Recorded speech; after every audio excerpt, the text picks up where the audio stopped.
Hi, what's up? Sorry, I think I'm in part 7 now, right? Or whatever, 8, I could say, like many parts.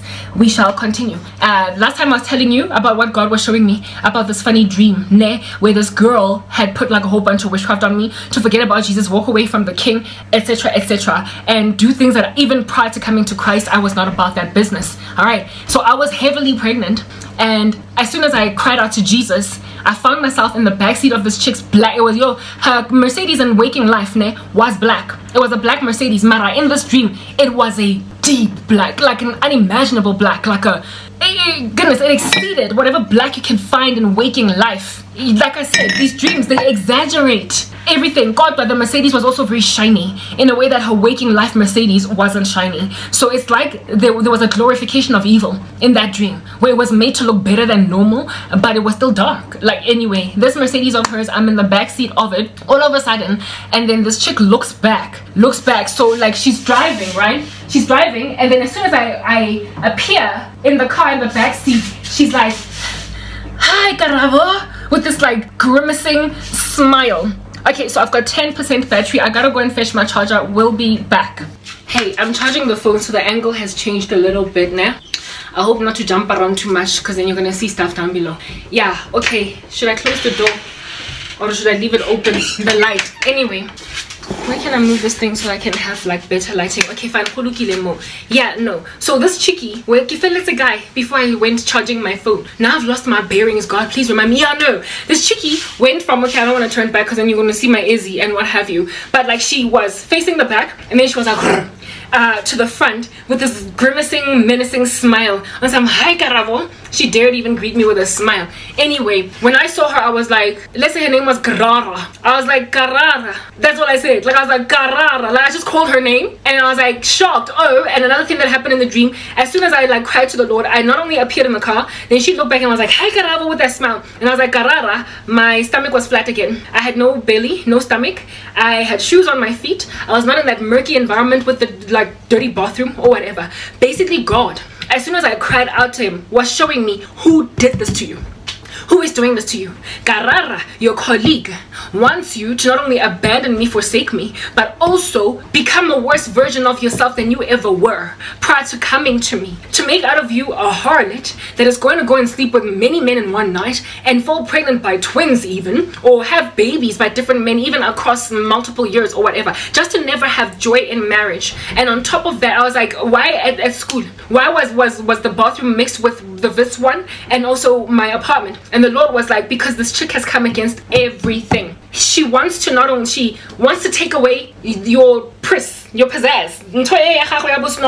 that thing, that it girl thing that you got going. She wants to take it away. So she's targeted your degree. She has targeted your career and everything that you use your money to purchase, like an apartment, like your lifestyle. She went to a sangoma and was like, destroy this girl. And I was like, we went from being friendly, we were actually friends and colleagues at the same time. We went from being abangani, me and Garara. Can you see Isiling? As if there's like a glare over there at the top that's kind of disturbing, making you guys feel like, oh, go to anyway, Garara, she was both a colleague and a friend. So she was not just a regular colleague in Jeffela that I pass. She was such a friend actually that I would attend things like a baby shower. Her husband, when there was one time her husband threw for her a surprise birthday party, and he invited me. I was one of the people on his list of her friends that somehow he got contact, like he was able to fish out all of our numbers, and I was among the women that he fished out. And the reason why this was even the case was because I was at her wedding. I was invited to her wedding. Like, I went to her wedding. I was there at such events as her surprise birthday party. I was there at her baby shower at her house, not the one that they do for colleagues at home, sorry, at work. You know, I was in her inner circle, endlini. I was outside of the office type friends with her. It was not just a collegial thing that we had going down. So basically, you know, my life thing. One meeting that I don't understand. And after that, I told you, we were bombas, even in the office, at home, at play, at school, at work.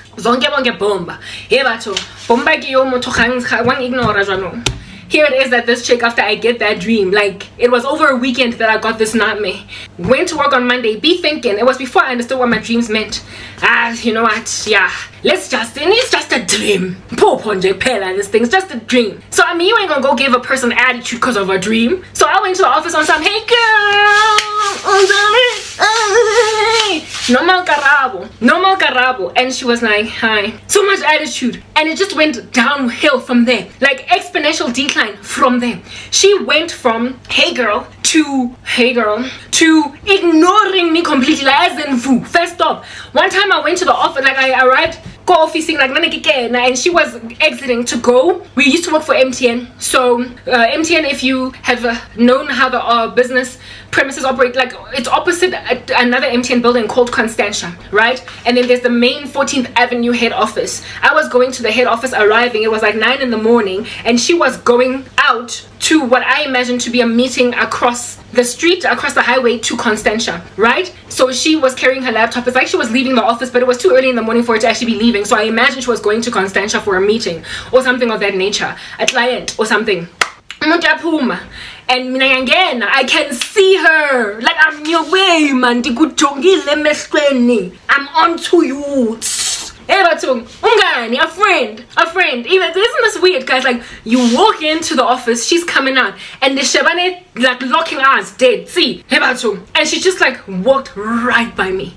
I was staring her in the face the whole time. You know when you wait to greet a person on some, okay, I don't want to scream and be a typical black person. I'm like, hi girl, from a distance. So I'm gonna wait since we're at the office and then greet her when I'm in a close enough distance. So I was looking at her with a smile all along as I'm like approaching her, and she was looking dead ahead, pretending I'm not there. I was the only person in that environment. It's not like a whole crowd was coming into the office.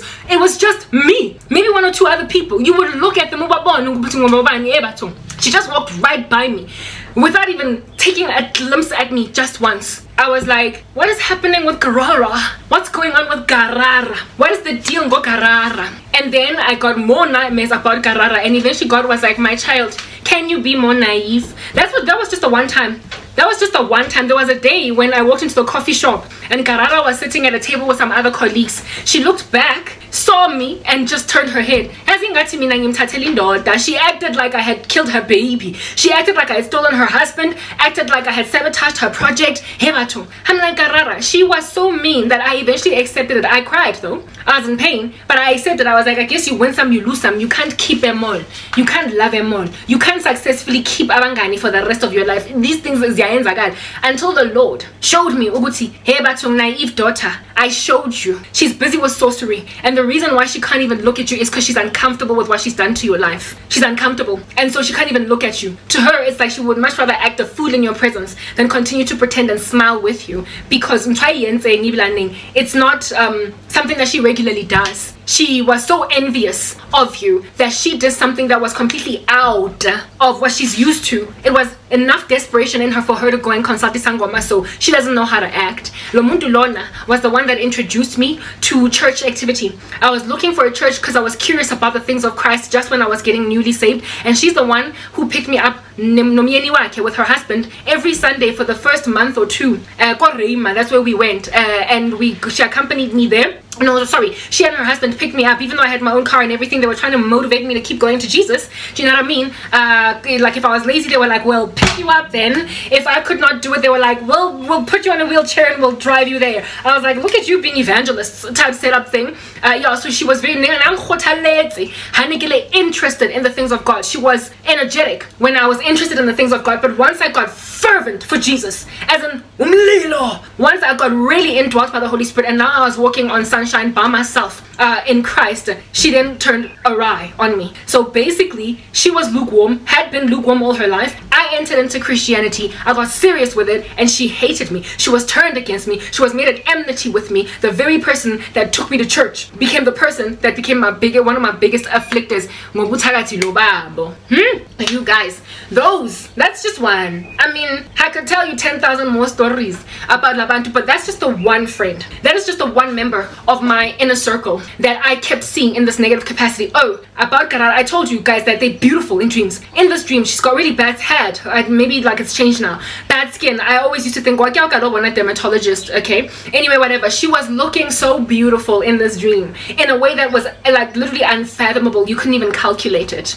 couldn't even calculate it. She was so gorgeous. So essentially the devil lures, you know, he is a masquerader that looks like an angel of light. So even those that are his servants will always appear like messengers of truth or light in the way that they get shown you in the spirit. Let me go to part, I don't know, part 10, part 11, whatever. We'll figure it out.